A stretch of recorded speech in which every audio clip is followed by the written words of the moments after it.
you don't want to do it in a public domain. Oh yeah, Lee, sorry to interrupt. There doesn't seem to be any question box up this time. Okay, if you just drop me an email, that'd be great. Cool, thank you. Thank you. Thanks for that. So some good news. Look, in the 2 years that I've been in post, we've brought in over £3 million worth of grant offers through the Football Foundation, who are the largest supporter of football in terms of funding. But that equates to valuation of 6.5 million of projects being delivered in Kent. So even though clubs may be finding it hard to raise funds, etc., over the last 2 years, we had to have a lot of income come through and a lot of partnership funding come in as well. So there are opportunities to make projects come alive. I will go through them a little bit greater in terms of what the Football Foundation may fund, but it's just being aware that we are keen to work with you to bring your projects to life. Just let us know what they are. We'll be honest and transparent with you. If it's something that we can't support, then we will be honest, but we'll try and support clubs as best we can. And since January, the Football Foundation released goalpost grants for new and replacement. It used to only be replacement goalpost grants, but now we're looking at new as well. And since January, in Kent alone, we've had £33,000 worth of goalposts funded. So if you're looking forward to the season and one of your biggest expenditures might be goalposts, then definitely get an application in. It's the easiest funding application you'll ever do. I did it for my club. We did it as a practice within a workshop as well. It takes 3 minutes if you're savvy with a keyboard to work your way through. So there are opportunities for that. In the last 10 days, and this is good news, that the grant offers are still going out. So we've had 159k go out. We had £68,000 offer go out today to Alpington. So congratulations to Lawrence and Julie, who worked really hard on that. So there is lots of funding still available, and the Football Foundation is still processing them grants. And as you see, that 338k that's gone out since January is huge. It's a huge investment into Kent football. So we are keen to continue to work with clubs to bring their projects to life. One of the questions I got on the questionnaire that you guys filled in was around pitches and facilities, mainly grass pitches. So we all understand at the Kent FA, and you do as well, being on the ground level, is if a poor pitches and poor facilities, they affect the love of the game. So if we can some sort of investment into the poor pitches, then hopefully more people who enjoy playing, and the growth and sustainability of football will be driven by that. So we offer a pitch improvement program that involves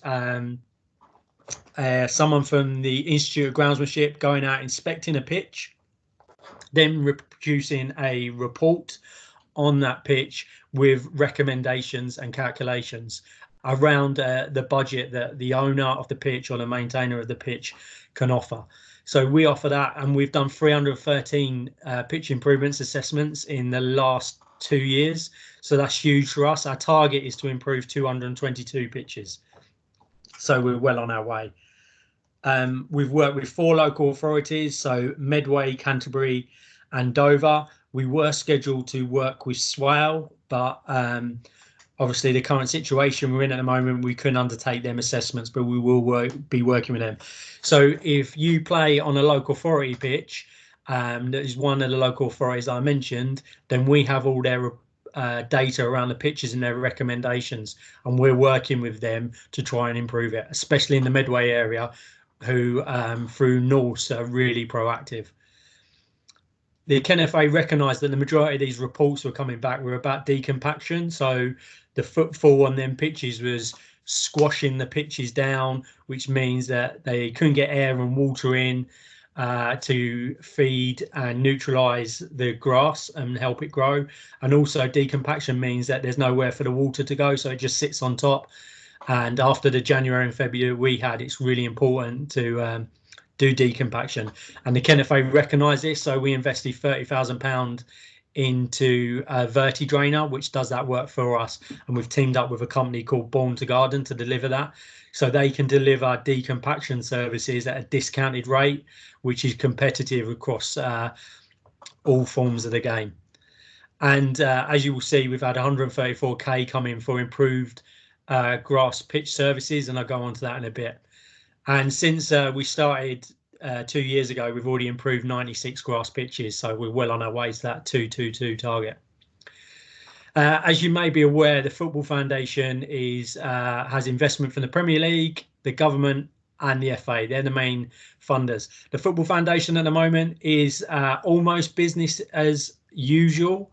However, everyone's working remotely, so the turnaround of applications might be delayed or sped up depending on the workload.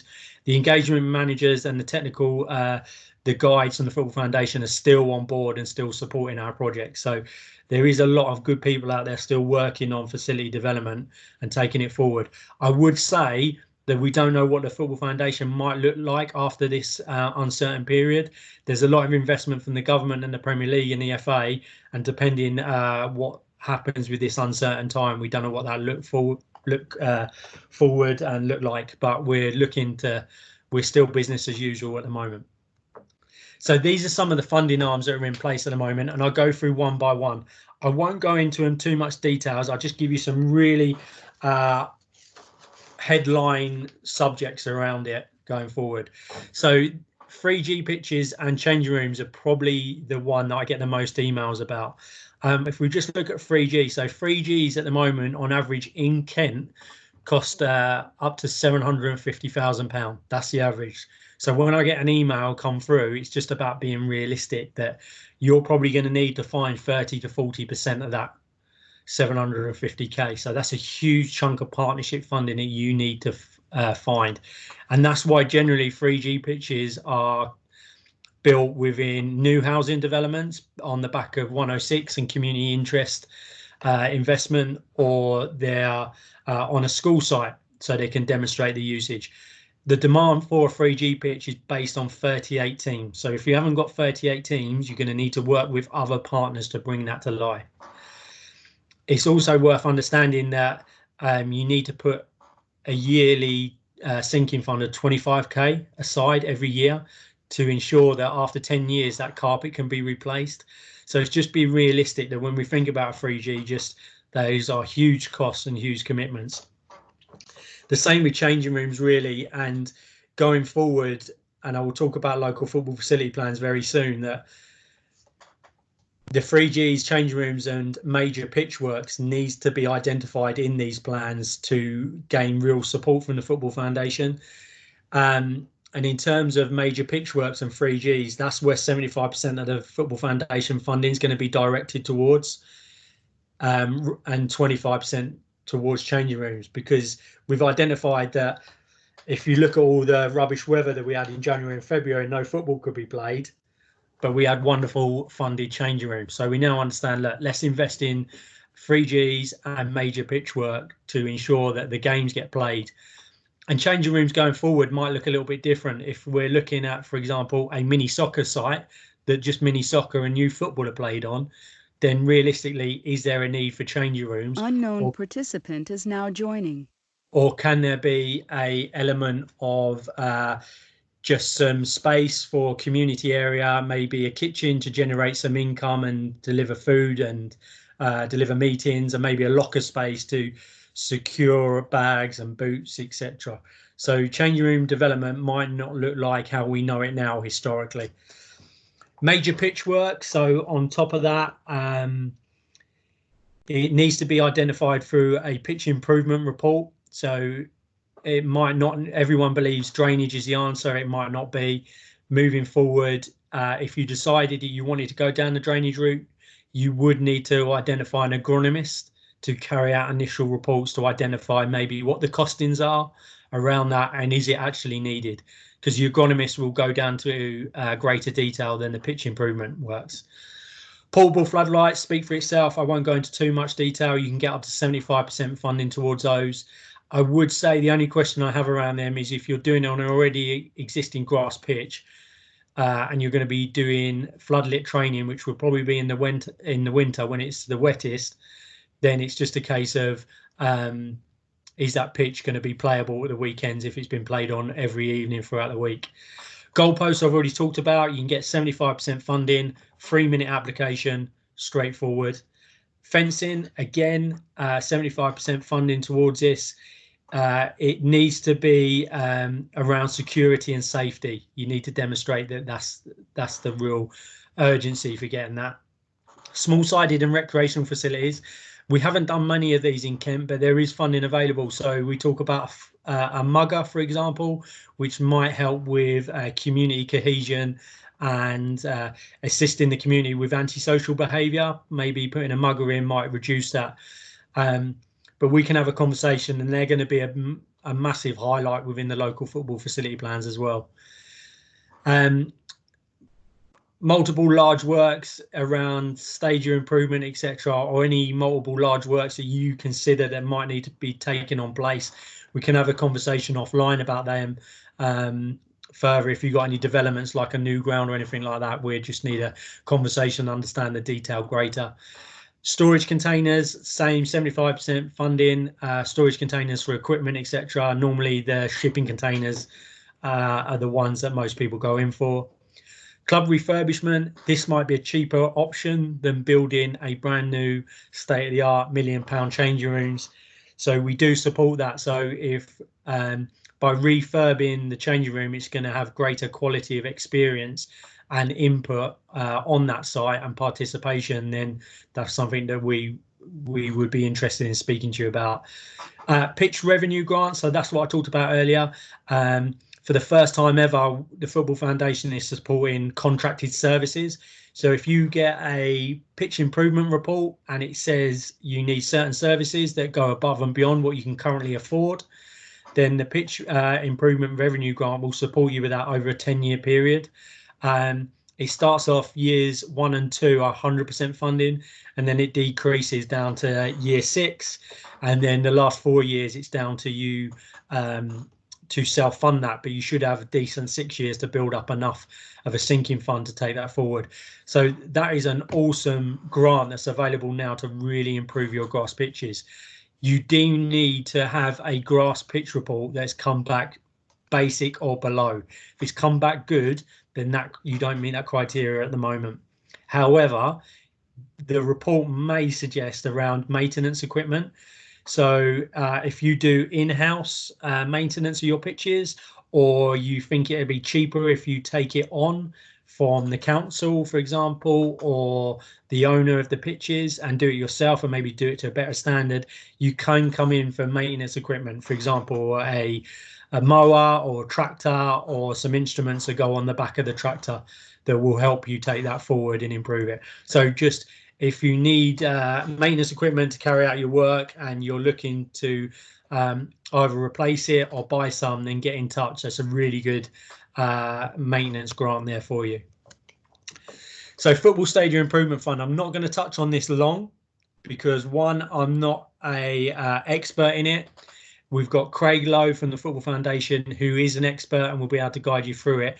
The other reason is it only really matters for clubs between Step 7 and Step 1. So Step 7 is currently the Kent County League. That the name of Step 7 is changing to Regional Feeder Leagues.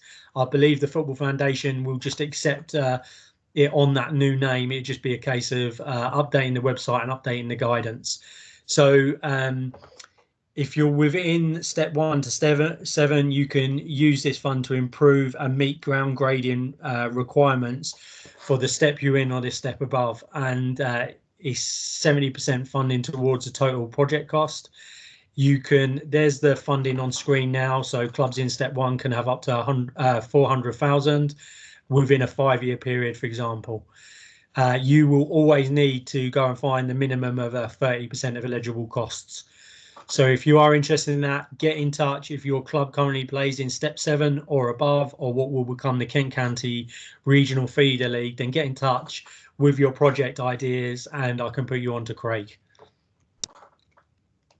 Currently, the Kent FA has a charitable arm, the Kent FA Foundation, and you can apply to that for amounts up to £5,000. Now, at the moment, this uncertainty that we're in, I don't know how long the Kent FA Foundation will go on for because it's going to need further investment, but there are funds there. There is going to be discussions around it, possibly looking like a relief fund as well for the situation we're in to support clubs. But at the moment, it's still business as usual for that. So you can still go on the Kent FA Foundation website and still put in your applications as normal.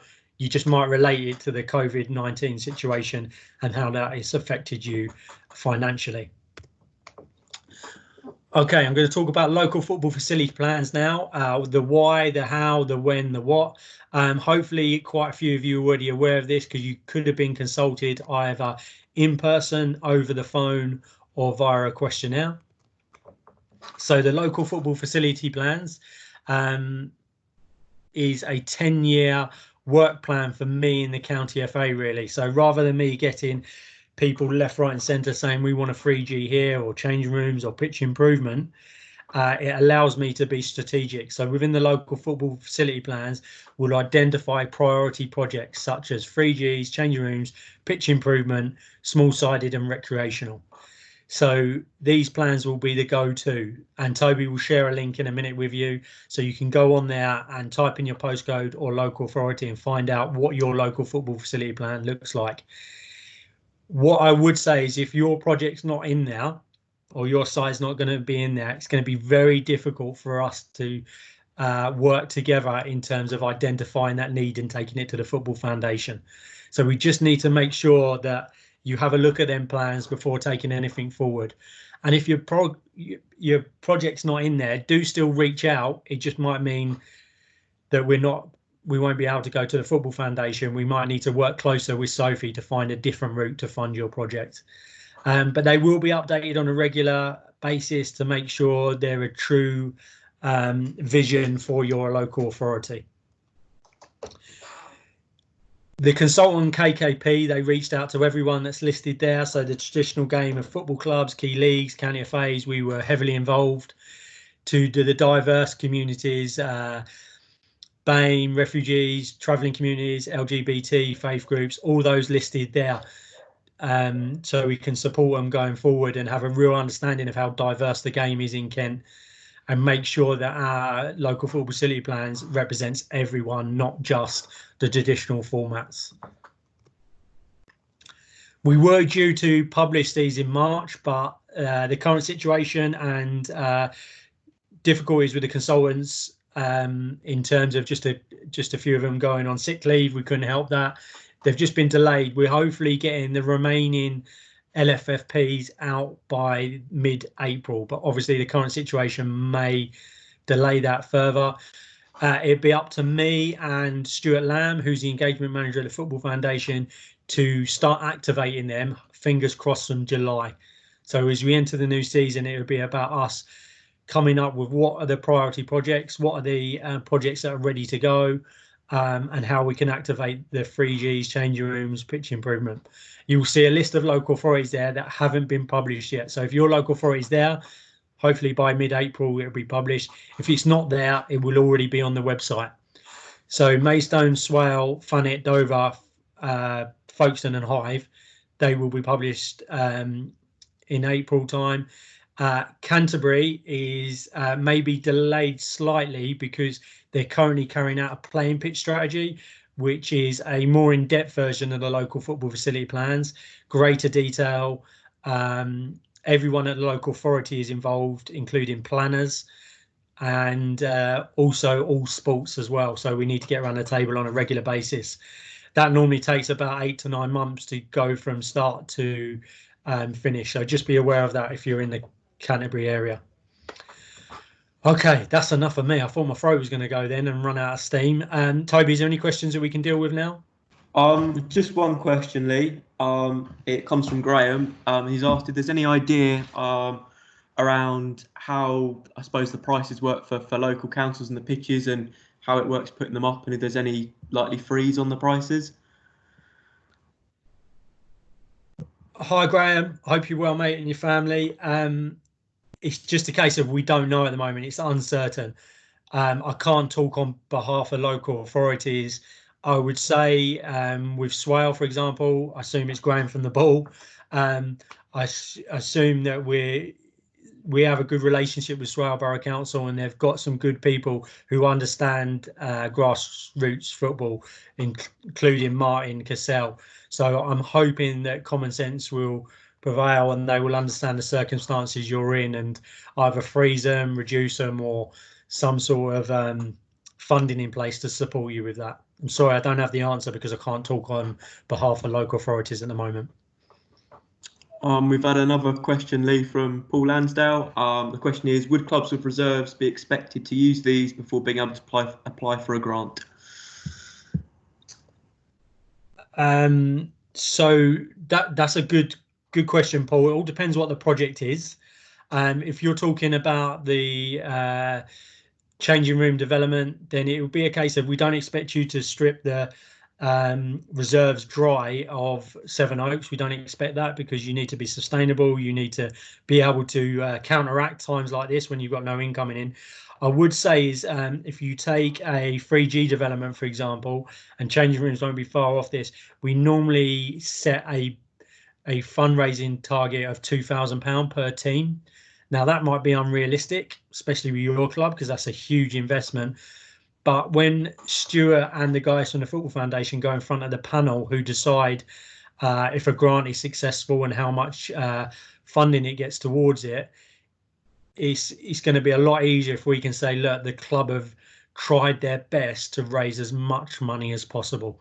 And that goes for rejection letters of when you apply to other funders other than the Football Foundation and you get a rejection letter. They want to see that. They want to see that they are the last resort. You are going to them as a funder of last resort, and it's an opportunity for them to make up that shortfall rather than you just going to them straight off the bat. Another question just come in, Lee, from Peter from Swanscombe Tigers. Could we apply retrospectively for container acquisition we have made in the past? Unfortunately not, Peter. I'm afraid the Football Foundation won't fund anything retrospectively, and I'm sure Sophie will touch on it that very few, if any, fund retrospectively because they see it as if you've already done it, you've already demonstrated that you could fund that project. I think that's it at the moment, Lee, for questions. So yeah, happy to awesome. Move on. Thank you, Toby. I will pass you on now to the wonderful Sophie Ward. I don't think I've ever been called wonderful before. Thanks. Thanks again, everyone, for taking time out of your evenings to listen to us. Really appreciate it. Just to start off, I just wanted to tell you a little bit about Kent Sport. So we are part funded by Kent County Council. That's where we're hosted and that's where we're based in ordinary times. At the moment, I'm at home.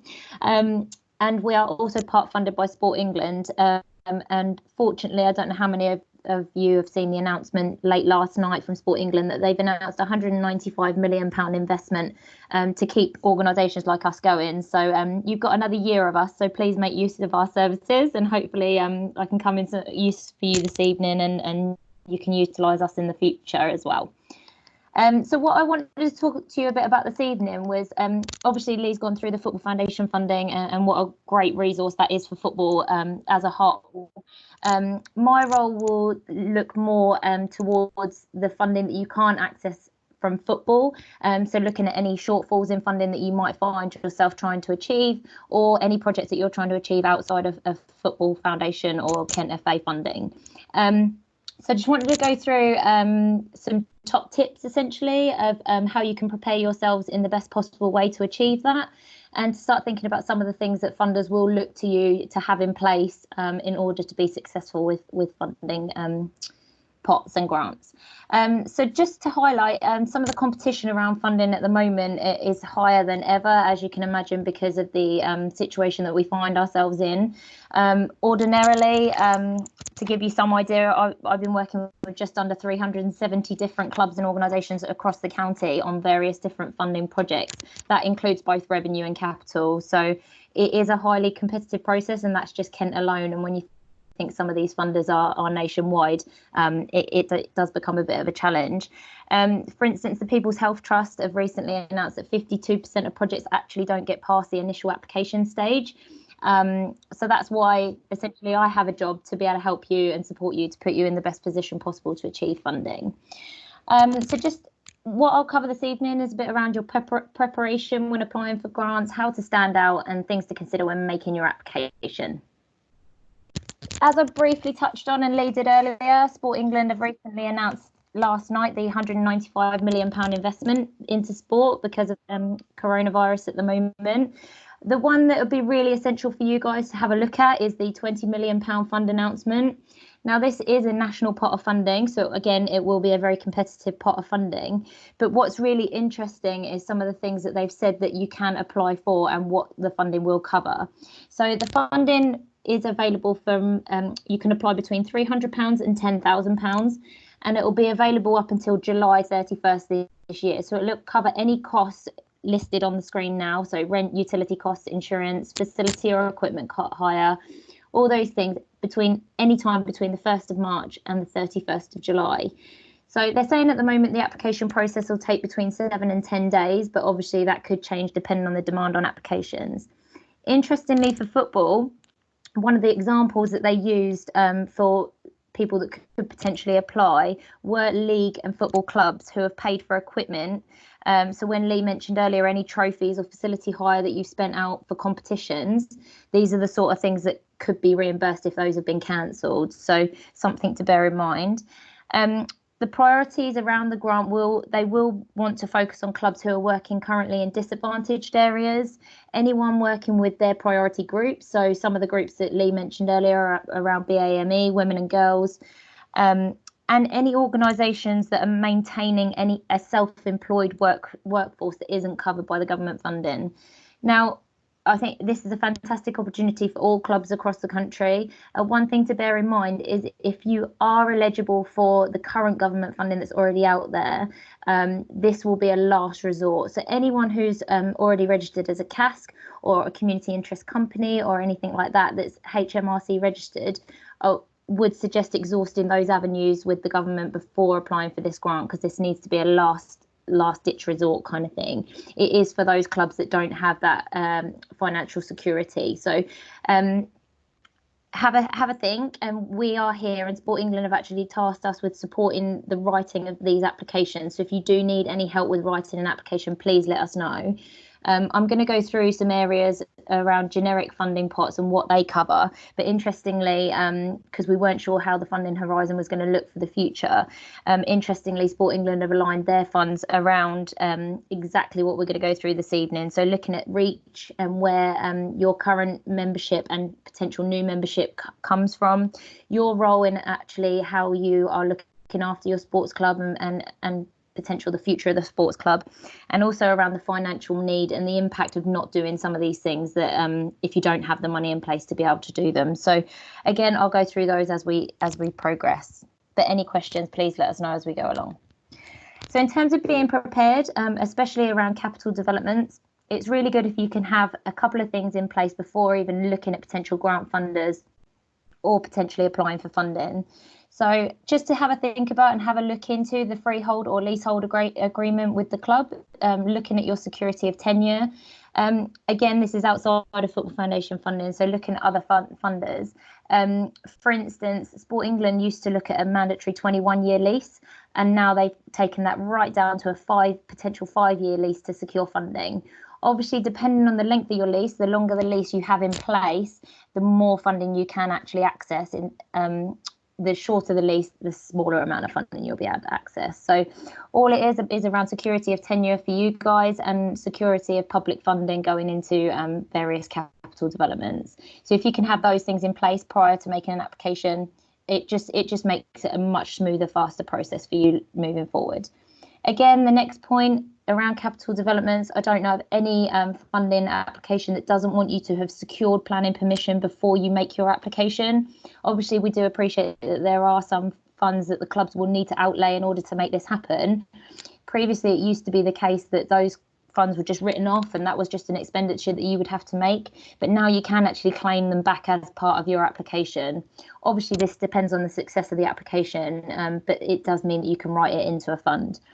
We work on the basis that the applicant organisation has to supply a minimum of 20% of the overall total project cost themselves. So things like your planning permission, any surveys or anything you need to have done, they can form that 20%. Another two items I've put on here are around the business plan and the feasibility study. Again, looking at capital developments, if you can have those in place prior to making your application, it's something a funder is always going to want to see. We've had cases where people have made applications, got them through, and then the funder has said, okay, we need to see these plans now, and you've got 3 months to deliver them, and they haven't got them in place, and they haven't been able to get them written and produced in that short space of time. So the more you can think about getting those produced, the quicker the better. Obviously there'll be a lot of detail in those in terms of how you would actually run and potentially the financial future of the facility as well. So Lee mentioned about putting aside £25,000 a year for your 3G maintenance. So all those things will need to be put into the planning and how you're gonna raise those sort of funds as well. Okay, so in terms of making yourself stand out, especially from a football perspective, as I mentioned, you're very fortunate to have things like the Football Foundation and FA money. But outside of that, when you're talking about bigger pots of funding, it is a real strength if you can look at a multi-sport approach. Now, we've had big success with both football and cricket clubs where they've got pavilions that can be used for multi-sport. So things like running clubs that might want to stop off and have a cup of tea at the end of their run or start and finish at the pavilion. Cycling clubs, again, the same thing. They could stop off en route to a cycle or at the end of a cycle. Darts clubs, any other dancing, for instance, anyone that could utilise your facility from a multi-sport approach. Again, this is the same for community usage. So if there's any community groups in your local area that could benefit from utilising your facility, both from a footballing and community use perspective, so things like the WI potentially, Age UK groups, any local community groups that could access your facility, again, will all work in your favour. And again, looking at some of those underrepresented groups, so things like access, so making sure that your facility has disabled access, whether you've got programs already running for women and girls, children and young people and low socioeconomic groups. I hate to say it, but it's all a bit of a tick box in that area to make sure that you've catered for everyone.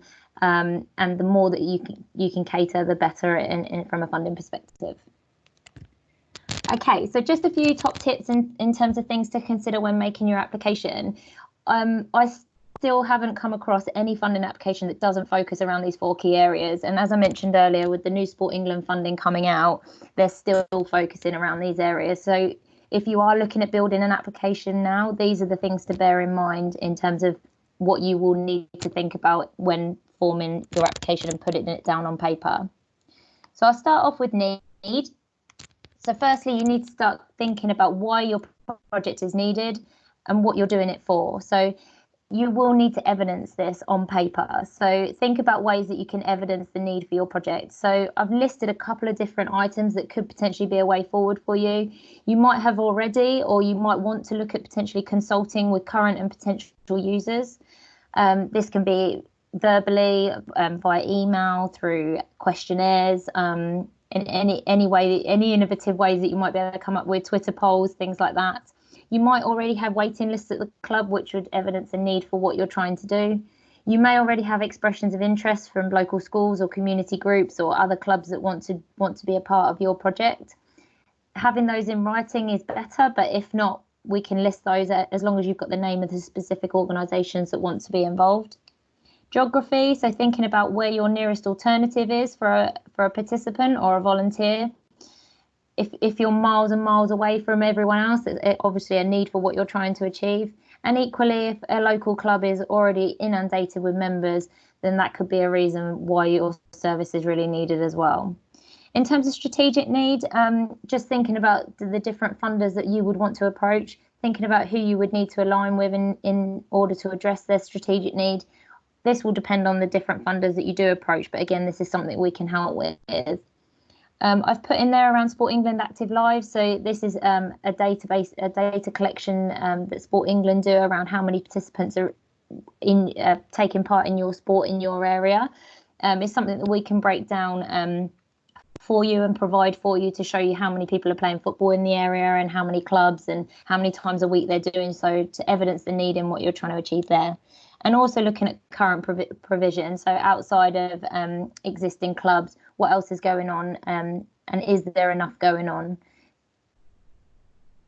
The next point is around Unknown impact. participant is now exiting. The next point is around impact. So thinking about what your project wants to achieve, and the impact it will have if you don't do it. And again, this is something that came up with that Sport England funding that they released last night, the impact of not doing it, and then the impact on your club if you don't have those finances available to you.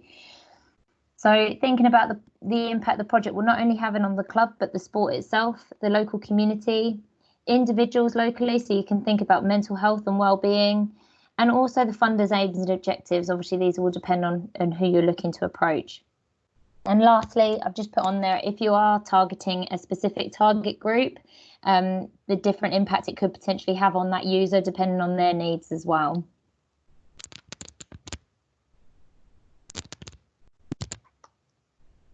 Okay, the third point is around partnership working. So thinking about who you're going to need to work with to make your project happen, especially, and thinking about your role as well in that project. So who else would you need to make your project happen? Obviously, we've mentioned the Football Foundation, potentially the Kent FA, potentially your local authority and any other community organisations that you might want to have involved. Also outside of this, if you're looking at capital developments, who you'll need to actually get your project underway, and potentially any costs that might be incurred on that. Then thinking about what their role is in the project, as well as yours, and how you're going to manage that. And then thinking about partnership funding and potentially securing letters of support, not only for funding, but also for potential participants and users of the project as well. If you can have those letters of support in writing via email or post, that's great. And what I would encourage is if you can avoid people putting dates on them, because those letters of support for funders, they'll only accept them within 3 months of the application being made. So they can date quite quickly, as you can imagine. So if you can get them without dates on them, the better. The last point is around project sustainability. So thinking about the longer term vision for your project, what will happen when the project comes to an end, and considering both financial sustainability and participant sustainability as well. So I've put a couple of things on there around making sure you have a facility maintenance plan, a potential sinking fund, and how you can address those through participant charges. And then from a participation perspective, if you are looking at building a bigger facility, you could potentially have an influx of new participants, and making sure that you can cater for those from a coaching perspective, and making sure you have the capacity from a volunteer perspective as well. So thinking outside of just the finances of a build. Okay, so just in terms of top tips when you're thinking about writing your application, the first one I've put on here is around allowing yourself time. So be realistic with how long it may take you to achieve funding. It's quite good at the moment, and a lot of funders have taken away their deadlines. So a lot of them are open all year round, and they're just assessing applications when they come in. I don't know of anyone that's taken longer than 3 months to get back to someone, and that is extreme. For instance, your major funders like your Sport England, they take about 8 to 10 weeks to return a yes or no answer to you. As I mentioned earlier, some of the funders, if you don't have all the documentation in place before applying, will then give you a 3-month deadline to get all that documentation in place to secure the funding that they've potentially awarded you. So the more prepared you can be, the better. The second point I've put on here is around researching your funders. So find out which funder best suits your project. Again, this is something that I'm happy to provide for you. The way I work with a lot of clubs, and I've worked with Lee previously, is I would discuss your project individually with you and look at drawing up a potential options appraisal of various funders that would suit you best, purely because it is a bit of a minefield. You can go on Google and there'll be hundreds of different funders that will come up, and it's trying to work out which one is the most suitable for you. So that's what we're here to help you with. Thirdly, on there, I put do not start your project. I know the question was asked earlier about funding retrospectively. I don't know any funder that would do this, so please bear that in mind. If you do need to, obviously it's different at the moment because of the Sport England funding that's coming out, and they're saying they'll go back to the 1st of March to cover any costs, but obviously we are in unprecedented times at the moment. But in terms of capital facilities, please don't start your projects before you put in for funding. The next point I've put on there around is spreading your workload. Sometimes we have projects where one person's trying to lead a large capital project, and it's a really challenging and very difficult thing to do. I normally recommend a minimum of 3 people, maximum of 5 working on a large capital project. Just gives you the opportunity to divvy up some of the roles and take on lead roles and responsibilities depending on what your project is. The next point I've put on there is around involving relevant partners. So again, I mentioned in partnership working, thinking about who maybe your local authority contact is.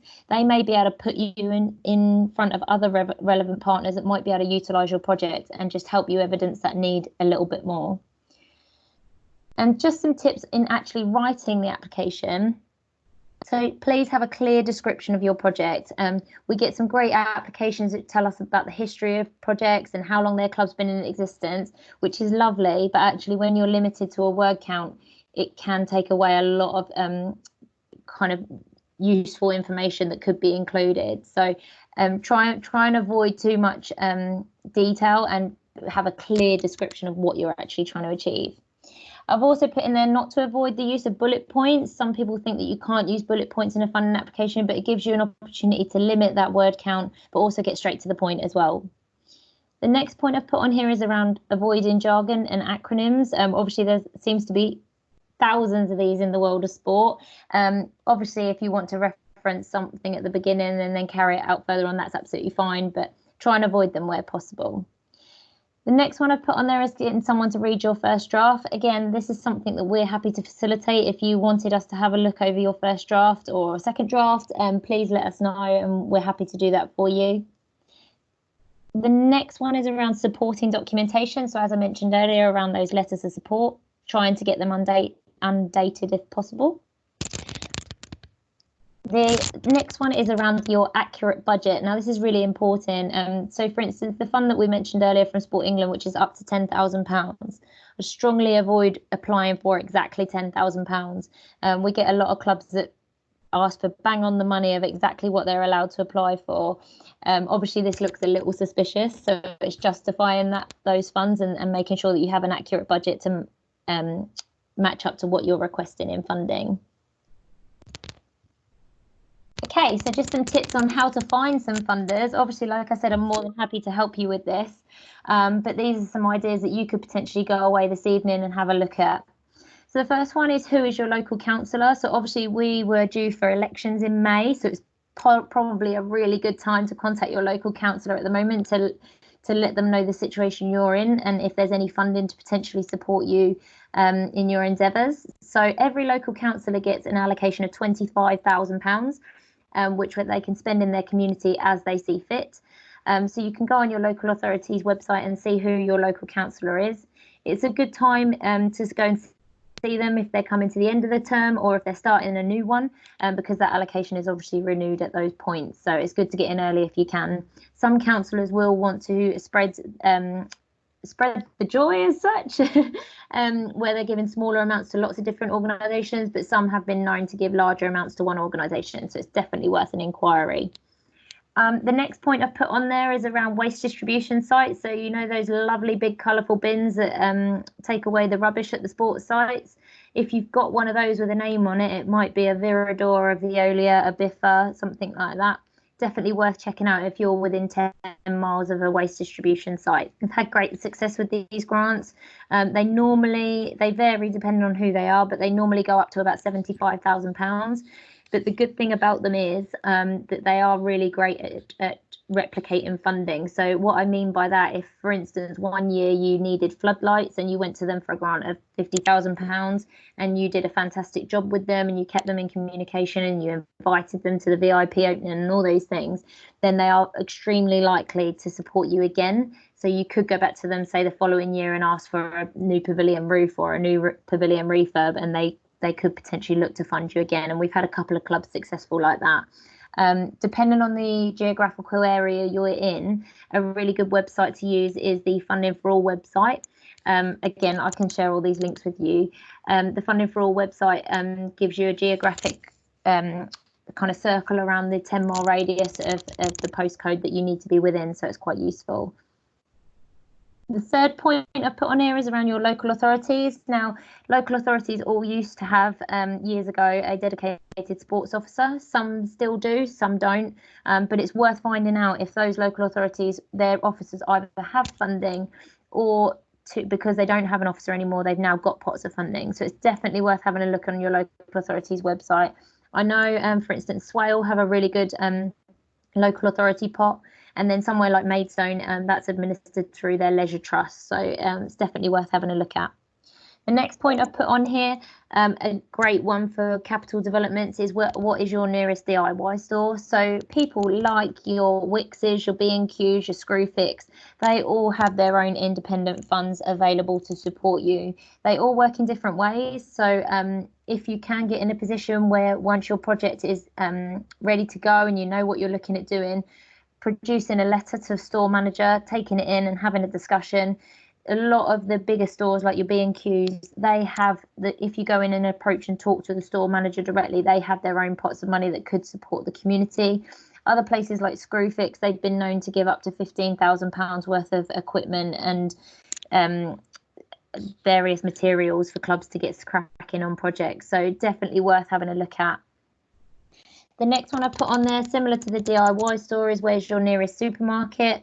I'm sure everyone has bought the 5p bag for life, or I'm sure that they're not even 5p anymore. But that funding goes back into community development and is essentially there for you guys to make the most of. So it's worth knowing who your nearest supermarket is to the site that you operate from, because you will be eligible to apply for their funding. It's also worth, if you don't already do so, I know football's quite good at making the most of this, going into that store and seeing if they do have any green token. I know Waitrose, Asda are really good at the green tokens, especially if you have a bigger club and there's a lot of people in the area that shop there. You can go and encourage people to put their green token in your slot and hopefully get a small amount of money there as well. So they're just a few different options. Please take a look at our website as well, because all the funding is listed on there, and the more funding around coronavirus which is coming out daily is all listed on our website, kentsport.org as well, and we're trying to keep that up to date as and when things appear. So but please don't think that this is me just over and out. I am here to help, so if you do want to discuss your projects individually, I'm more than happy to do so. Awesome. Thank you, Sophie. That was brilliant. And just for everyone online, just Sophie is an expert in this field, so do touch base with her. Even if we can't help with your project, it's still worth having a conversation and seeing what opportunities there are out there and maybe overcoming some of the barriers you face. I've just got a couple of questions coming via email before I go over to Toby. So in terms of getting the pitch assessment report done, that's coming from Chris at Coney Hall. If you're looking to get your pitch assessment done, we can't do it at the moment. What I will do for Chris and anyone else that's interested, drop me an email. I will send you the form to apply for a visit.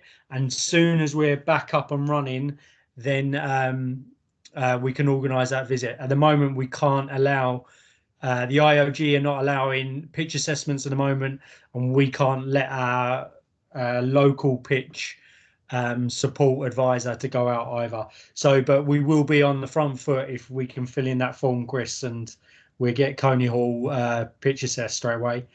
The other question I've got is from Kevin Barlow at Y Juniors. Just around leases. So, Kevin, it all depends what project you're going for. So the larger the project, the greater the lease. So if you go with the example of a 3G, it needs to be 21-year lease at a ward of grant. Okay. And the reason it's the greater investment financially, the more security they want around that facility. So with the larger ones also, they may take a charge out on that site as well, just to secure it for the duration of that facility being used, so it doesn't get sold after 10 years of funding or changed to something else. So the greater the project, the greater the investment from the Football Foundation, the greater the lease needs to be. So without knowing what project you got in mind, I wouldn't be able to say how long the lease needs to be at award a grant, but I can definitely, if you drop me an email with the project, we can have that conversation. So thank you. Toby, any more questions? Yep, so we've had a couple come in. The first one was from Gary at May Place United. And his question was, what are the steps needed to find out if the council will offer a certain space field for grassroots football clubs?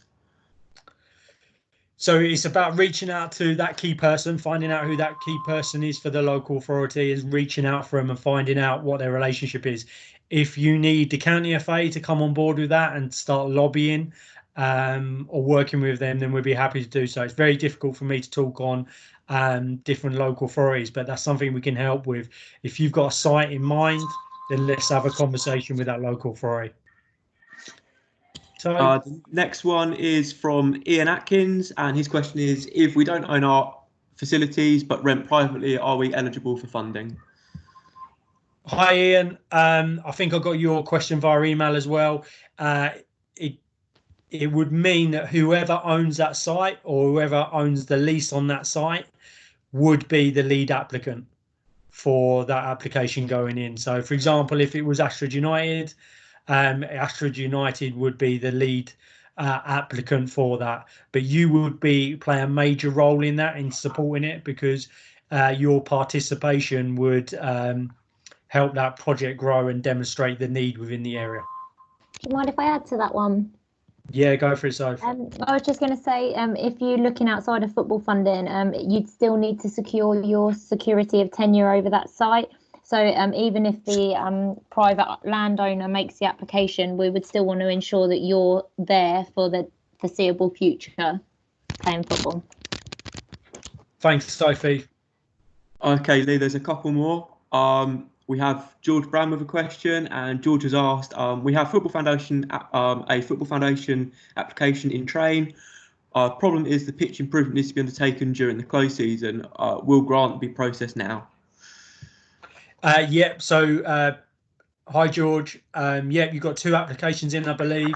Once you get the lease from the parish council, we're ready to go. So you will still get the funding offer and the football foundation, because there's good people there. There's good people in charge in terms of the engagement managers and Stuart. We understand that you might not be able to, you won't be able to undertake that work now. So we might just need to be realistic in terms of when you can. But if you put your application in, that will get processed and assessed, and hopefully you're successful.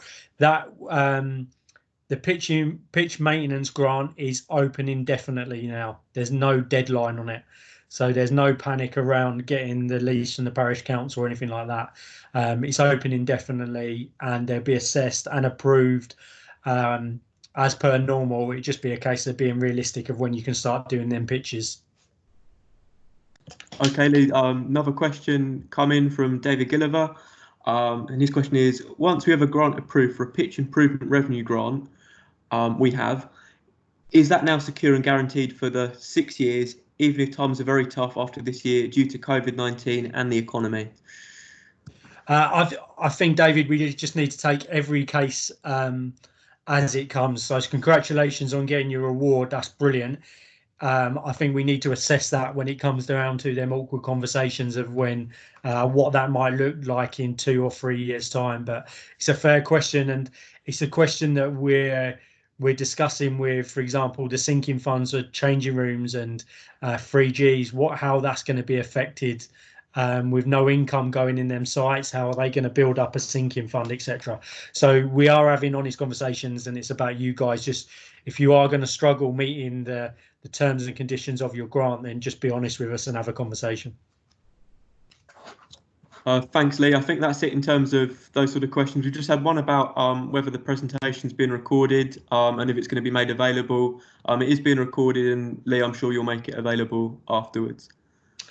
Yep. So as soon as I've uploaded it onto YouTube, how long that takes with the kids being on the Xboxes, etc., because that's all they've got to do at the moment. As soon as I can get it uploaded, I will email everyone that booked on with some guidance notes from the Football Foundation around small grant schemes. I will also share with you the links that Toby has posted. So you've got them. I will also share with you the slides in a PDF. So hopefully you will have everything to be cracking on with. But look, at the end of the day, we are here for you. Drop us an email, get in touch. We're having lots of conversations via email and via Teams now. So don't hesitate to get in touch. We want to bring your projects to life. Make sure you have a look at the local football facility plans as well and make sure how that links in. But we're really keen to talk to you. We're not here to trip anyone up. We're not here to try and fool anyone. And we're generally here to get as much investment into Kent football as possible. We just need to make sure we meet the criteria and make sure it's strategic. So thank you for everyone that's logged on tonight. I really appreciate you taking the time. Hopefully me talking too much hasn't bored you and it's maybe took your mind off what's going on in the world. Do reach out to us, get in touch. If you ever want to chat, we're here. Massive thank you to Toby for doing the questions and being really supportive tonight. And a huge thank you to Kent Sport and Sophie tonight. Brilliant tips. Make sure you work her over this period in terms of tapping into her knowledge and experience. I'll sign off now. Have a wonderful rest of your evening and stay safe, stay connected and stay in touch. Thank you. Just one final thing from me, Lee. We're just about to pop a feedback questionnaire into the comment section.